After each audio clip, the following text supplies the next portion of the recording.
we really are fast forward into the future, becoming the now, aren't we? Yeah. Hey, Tony. Good to see you, buddy. Good to see you. Dude, I am excited. We are finally getting to the interview now after Nick talks a little smack and Scott passes the baton. How kind of him. We do love the younger generation getting excited about technology. We are now going to talk high pressure cooling system, but I want to bring up this part right here which says all of the pressure, none of the stress. They didn't bring me any stress today. They're not going to bring you any either. Cameron, I want to go through the bullet points here because I know it's important for the audience to understand, because our first thought is typically, what machine am I going to buy, right? And oftentimes this type of stuff is an afterthought, and we often look into the differences between each one after a failure. So let's get past the failures, get into the successes right away. So I want to go through the bullet points. Various pressure options. I see 250 to 1,000. To my understanding, when I get various pressures, that's an upgrade to my system. How does it work with you? Correct, yeah. So this is our VeriFlow. So 1,000 PSI, but it's variable flow, which means you can set the pressure electronically. So you can set it to 250, 500, 750, or 1,000 PSI. You can set that from the unit itself, or you can set it from your program using spare M codes.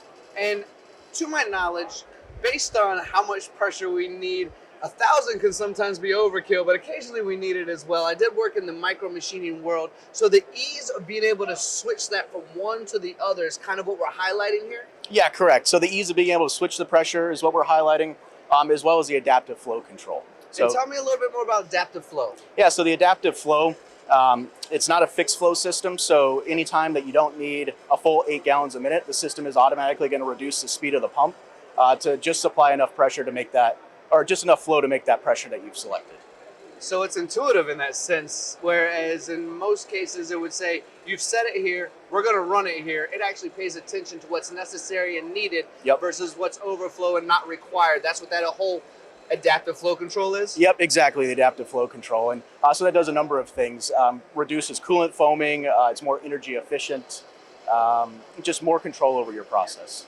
I like to have control. I'm not a control freak or anything like some people out there, but I like to have control over that process. Let's slide down to 8 GPM. First of all, what is GPM and what's the significance of the number 8? Yep, so 8 gallons a minute is what it stands for, so 8 gallons per minute. That's a standard run-of-the-mill coolant system, a flow for a coolant system, I should say. And again, that's the maximum output. So this outputs anywhere between 2 and 8 gallons a minute, depending on the tool that's being used. Very cool. I like that. I'm starting to understand that this is a very modern system. And I like that a lot because we're living in a world where the modern is what we need to thrive and succeed, to make money. We're being eco-friendly. We're caring about all of these little attributes that go into a plug-and-play system that we forget about and don't really care, right? Yeah. That's where this comes into play. Let's go into that, the single plug. That's not an everyday concept either, is it? No, so single plug interface for both power and power signals from the machine as well as alarm signals. So just a simple installation, real simple installation. Something on the adaptive flow control, I'm going back to your point a minute ago, is that's offered as a standard. So, you know, higher technology for the same competitive price as others. I'm glad we went back and revisited that statement as well, because a lot of times that's not a standard. So thank you for doing that. I want to talk a little bit now about the 25-gallon tank. Now, we obviously have a nice size here, which we all know, I'm going to say it again, real estate space. We're all fighting for it. We give our machines the most real estate space. So you're professionals at chip conveyors as well, so you know the importance of making sure you have enough space in a facility. 25-gallon tank, is that, with this space, is that enough for me to do what I need to do inside of my machining system? It is, yeah, it's enough for most applications. So at 8 gallons a minute, you know, the cycle rate is enough to support, or 25 gallons is enough to support that. That allows us to have a small compact unit with the filtration built in. Okay, now, again, technology, IoT, connectivity, we really are fast forward into the future, becoming the now, aren't we? Yeah. Can we talk about that? Absolutely. So we're working on integrating this into our IoT ecosystem. So as opposed to just having monitoring of your machine tool, we'll have monitoring of the peripherals as well, such as coolant systems, soon to be conveyors, and coolant tanks as well. All right, so I'm going to summarize these last few because while this is all significant, these last ones I think we can summarize a little bit instead of doing bullet by bullet, which is user interface, caster wheels, 2-year warranty, and one of my favorites, made in the USA. Wait, Yes, did I do that correct? Oh, it's born, isn't it? But also, this was born in the USA. One of my favorite topics to talk about. Would you mind just kind of going over those 4 bullets as well?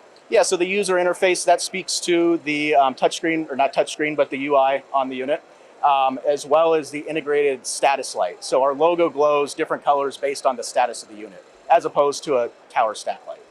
So when it's blue, it's idle, ready to run. When it's green, it's running. And if there's an issue, it's red for an alarm.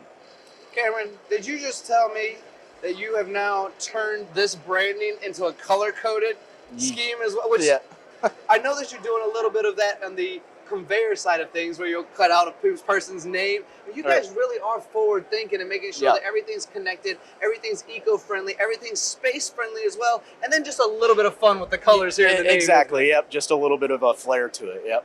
Is there anything, Cameron, that we didn't cover today through these bullet points that you'd like to convey to the audience? Because I know that when I read this from very beginning, when we bring this all full circle of all of the pressure, none of the stress, it's not necessarily about the machine. It's about working with you and your team. It's about not having the stress of being able to pick up the phone and reach someone and talk to someone and not have someone in another country or a computer-operated thing. It's going to be you guys. So none of the stress when it comes to working with you. Yeah, absolutely. So it's our same great team as the conveyors and everything else that we support.